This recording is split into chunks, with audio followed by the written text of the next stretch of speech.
Olá, meu nome é Felipe. E quero compartilhar esta história que foi a mais perturbadora dos meus anos como embalsamador.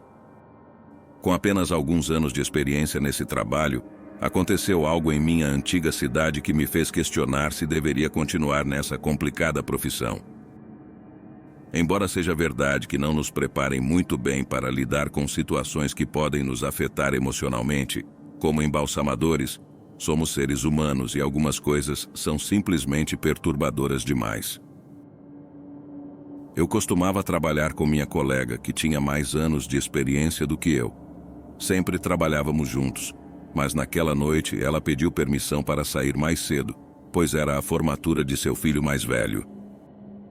Justamente naquela noite um corpo chegou à funerária pronto para ser embalsamado, mas havia um detalhe perturbador. O jovem não tinha olhos. Eles estavam completamente arrancados e a família queria que eu costurasse o que restava de suas pálpebras. Embora já tivesse lidado com corpos em péssimo estado devido a acidentes, nunca tinha encontrado alguém sem olhos. Era uma visão grotesca. Minha chefe me deu as instruções da família e acrescentou que o próprio jovem havia arrancado seus olhos porque não queria mais ver as coisas aterrorizantes que o visitavam à noite, segundo o que ele mencionava antes de falecer. O ambiente ficou extremamente sombrio e comecei a sentir calafrios. A energia no local mudou completamente, tornando-se negativa e opressiva. Fiquei completamente sozinho naquela noite, depois que minha chefe saiu. Precisava preparar o corpo para o velório no dia seguinte, quando os familiares viriam prestar suas últimas homenagens. Eu imaginava que talvez o jovem sofresse de uma doença mental grave e que isso explicasse as visões aterrorizantes. No entanto, o que aconteceu em seguida me deixou perplexo. Enquanto eu costurava as pálpebras, o corpo se moveu repentinamente. Embora movimentos pós-morte sejam comuns devido à liberação de gases, isso não parecia algo parecido. Foi como se o corpo quisesse se levantar. Levei um grande susto, comecei a suar frio, mas continuei trabalhando. Pouco depois desse incidente, houve um apagão súbito. Fiquei completamente no escuro, pois não havia janelas no local. Levei algum tempo para encontrar meu celular, que estava carregando no chão. Tropecei em tudo enquanto o procurava para ligar a lanterna e durante esse tempo, ouvi algo arrastando a mesa onde os corpos eram colocados. A adrenalina estava a 1000 e quando finalmente peguei meu celular, a luz voltou de repente. Senti um grande alívio, mas foi passageiro. Quando virei meu olhar de volta para o corpo do jovem, um dos olhos estava descosturado. Fiquei chocado e tentei encontrar uma explicação lógica para isso.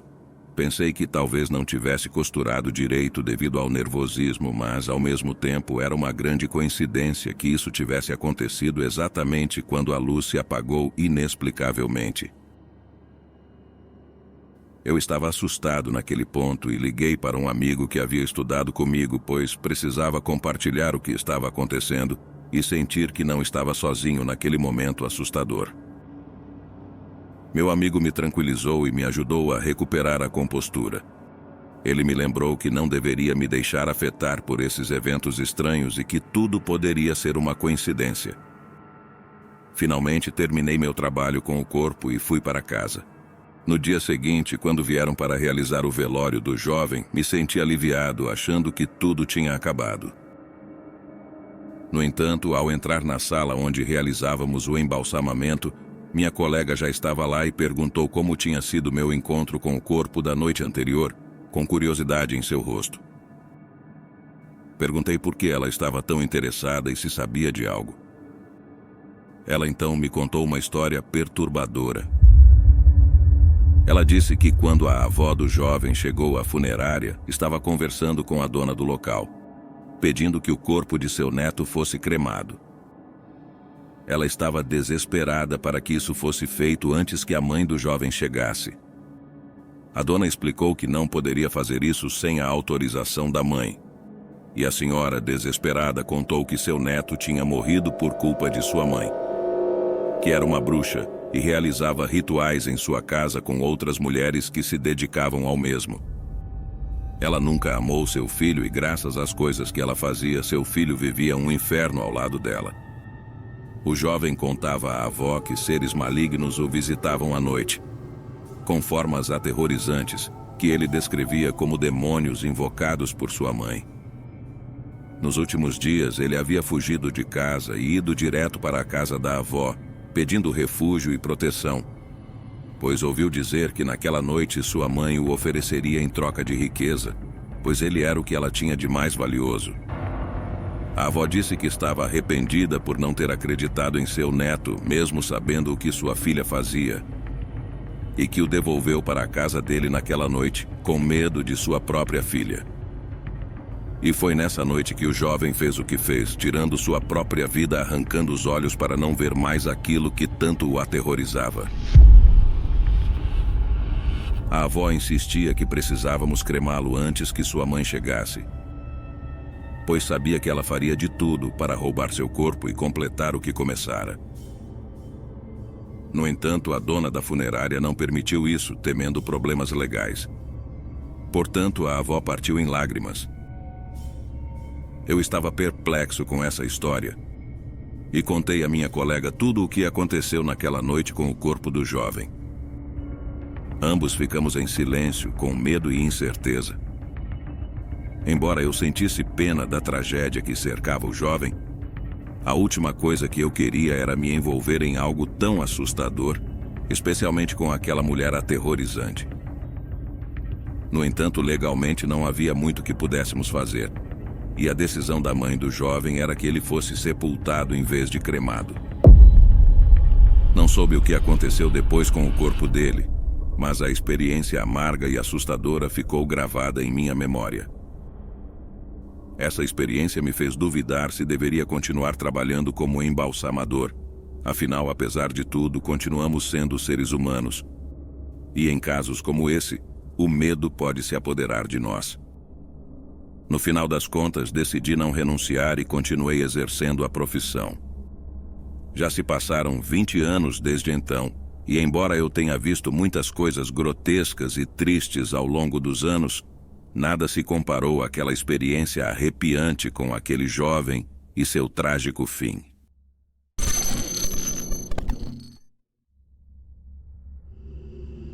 Olá, Relatos. Quero compartilhar anonimamente o que aconteceu comigo nos Estados Unidos alguns anos atrás, quando eu já estava trabalhando como embalsamadora em uma funerária para pessoas de baixa renda. Neste lugar havia muito pouco pessoal, pois era uma funerária pequena, mas havia muito trabalho. Quase todos os dias tínhamos funerais, então eu sempre estava ocupada. Às vezes o tempo era curto para embalsamar todos os corpos que se acumulavam, e eu tinha que fazer horas extras à noite, ficando apenas com o zelador que fazia a limpeza da funerária para prepará-la para os funerais do dia seguinte. Eu terminava meu trabalho e deixava os corpos prontos para o velório no dia seguinte. Tudo era praticamente normal e se tornou rotineiro para mim. No entanto, um dia o Sr. Jorge, o zelador que estava lá desde que comecei a trabalhar, adoeceu e pediu sua aposentadoria, pois já havia cumprido o tempo necessário para se aposentar. Um novo zelador entrou em seu lugar, um homem americano de cerca de 50 anos. Ele não interagia muito com ninguém e tinha uma aparência estranha, mas isso não era problema meu. Eu fazia o meu trabalho e, na maioria das vezes, não tinha tempo para interagir com as pessoas que trabalhavam lá. Lembro-me de um dia em que cheguei à funerária e o dono estava muito irritado. Ele me chamou para sua sala e disse que os parentes de um falecido que eu havia preparado naquela manhã estavam muito chateados. Quando eles tiraram os sapatos dele para colocar seus tênis favoritos, seu pai notou que 3 dedos do pé estavam faltando. Como isso era possível se o jovem havia falecido de uma doença e seu corpo estava intacto quando chegou à funerária? De fato, o jovem estava com o corpo inteiro, sem nenhuma parte faltando. Eu estava tão perplexa quanto o dono da funerária e os próprios parentes. Eu não sabia como provar que eu tinha deixado o corpo intacto e não tinha ideia do que poderia ter acontecido. Além disso, quando vi novamente o corpo, os dedos não tinham um corte limpo, pareciam ter sido arrancados. Era algo tão grotesco e aterrorizante ao mesmo tempo. Naturalmente, a família do jovem entrou com um processo contra a funerária, mas não conseguiram provar nada, já que não havia câmeras de segurança na sala onde os corpos eram preparados, apenas nos corredores. Após esse incidente, o dono decidiu instalar uma câmera oculta na mesma sala, sem informar ninguém da equipe, com o objetivo de pegar a pessoa que havia feito aquilo, caso repetisse. Continuei trabalhando normalmente, sem saber do plano do dono. Passaram-se algumas semanas e lembro-me de uma noite em que tive que ficar até tarde embalsamando e preparando o corpo de uma idosa. Quando terminei o trabalho e saí, só o novo zelador estava lá. Lembro-me de tê-lo visto limpando o velório e depois disso fui para casa. No dia seguinte, vi que havia carros de polícia no local, o que me deixou assustada, pois não sabia o que estava acontecendo. Entrei na funerária e o primeiro que vi foi o novo zelador, algemado. Poucos minutos depois, a polícia o levou no carro. Perguntei ao meu chefe, com quem já tinha uma amizade, por que o zelador havia sido levado pela polícia. Foi quando ele me levou à sua sala e mostrou a gravação grotesca. Nela, o homem entrava na sala onde a falecida estava 1 hora após eu ter saído de lá. Ele foi flagrado arrancando os dedos dos pés dela com os dentes, devorando-os com uma voracidade inumana. A cena era tão perturbadora que a polícia proibiu o dono da funerária de torná-la pública ou mostrá-la a mais alguém. Eles confiscaram a fita, mas o dono tinha uma cópia, provavelmente para se proteger de futuros processos legais. No entanto, o mais perturbador foi descobrir que esse homem já havia trabalhado em funerárias em outros estados, onde fazia a mesma coisa com outros corpos que ninguém reclamava. Ele continuou aterrorizando até ser finalmente capturado e passou vários anos na prisão. Ao ser libertado, mudou de identidade. O dono não encontrou nada de errado em seu histórico antes de contratá-lo. Mas, para ser honesta, o que mais me assusta é que pessoas doentes como ele estejam soltas cometendo esse tipo de atrocidade. Sinto a necessidade de compartilhar com as pessoas os horrores que vivi naquela funerária. Meu nome é Eduardo e já trabalho como embalsamador há 10 anos. No mês passado, comemorei meu 10º aniversário na profissão. No entanto, o que vou contar aconteceu 9 anos atrás, quando eu estava começando neste ofício. Naquela época, foi muito difícil encontrar trabalho para mim.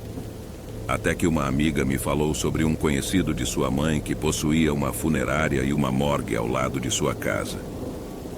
Era um negócio familiar e talvez eles precisassem de ajuda. Ela me passou os contatos da pessoa que era o dono e entrei em contato com ele quase imediatamente. Fui chamado para uma entrevista de emprego e no dia seguinte me apresentei em seu negócio. A entrevista correu bem e fui contratado, pois eles precisavam de pessoal. O dono da funerária era um homem com cerca de 60 anos, muito amável e cordial. Seu pai havia fundado o negócio e quando comecei a trabalhar lá, conheci os outros funcionários, que eram quase todos da família. O médico legista que trabalhava lá era o melhor amigo do dono, então todos se conheciam muito bem. Eu era o único estranho na equipe. No início tudo correu bem e todos eram amigáveis e respeitosos. No entanto, muito em breve, as coisas começaram a ficar estranhas. Eu frequentemente tinha que ficar até tarde, já que éramos apenas 2 embalsamadores e o outro era filho do dono, que sempre saía cedo. Isso significava que eu tinha que terminar o trabalho quando necessário. A funerária estava localizada no 1º andar e a morgue, onde embalsamávamos os corpos, ficava no porão. O porão era espaçoso e adequado para nosso trabalho, embora, às vezes, eu me sentisse claustrofóbico lá embaixo.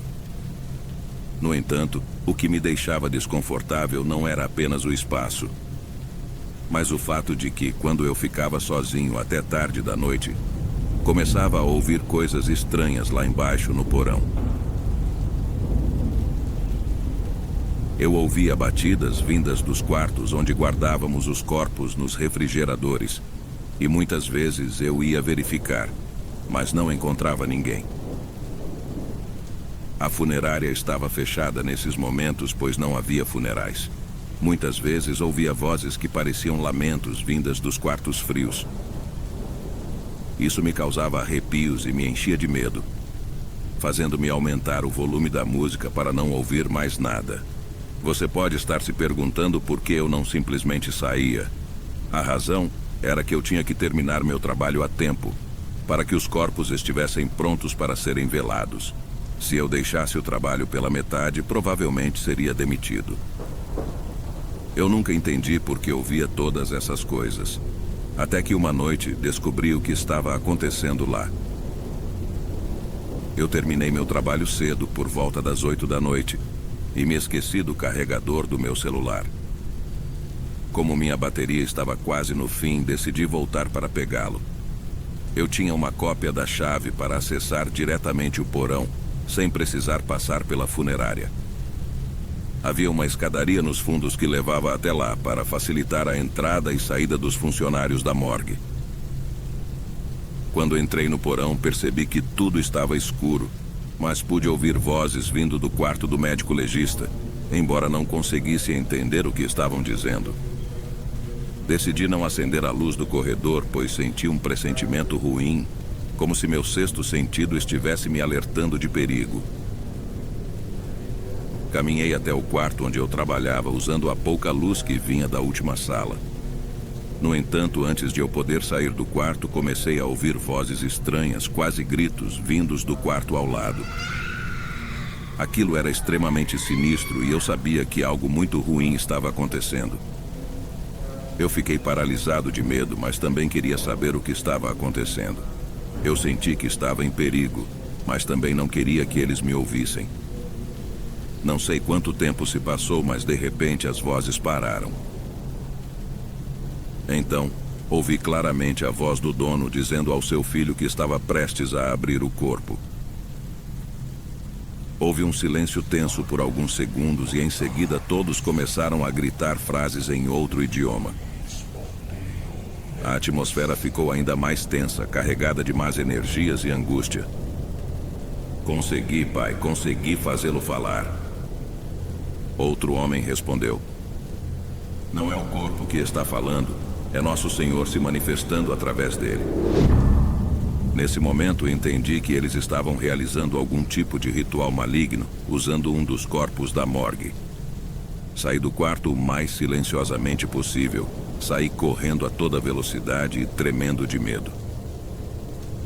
Não sabia o que poderia ter acontecido comigo se eles me tivessem visto. Eu não tinha ideia do que fazer e a quem contar, já que eu morava sozinho na cidade e não confiava em ninguém. Naquele momento, não sabia se minha amiga, que havia me recomendado o emprego, estava envolvida ou sabia do que acontecia lá. Decidi não voltar para o trabalho no dia seguinte. Enviei um e-mail para o dono da funerária pedindo desculpas e inventando uma desculpa sobre a saúde de minha mãe. Disse a ele que não precisava me pagar e ofereci minhas desculpas. Eu não tinha certeza se isso levantaria suspeitas, já que não havia provas de que eu estava lá durante o ritual. Além disso, a câmera de segurança do lado de fora não funcionava na época, e a câmera frontal não conseguia me captar porque eu havia estacionado em um local fora do campo de visão. No entanto, eu estava extremamente assustado e paranoico. Após aquele incidente, mudei de emprego e nunca contei a ninguém o que vivi. Agora que esse homem está na prisão, sinto-me mais confortável compartilhando essa história, embora eu saiba que havia muitos outros cúmplices envolvidos que ainda estão soltos.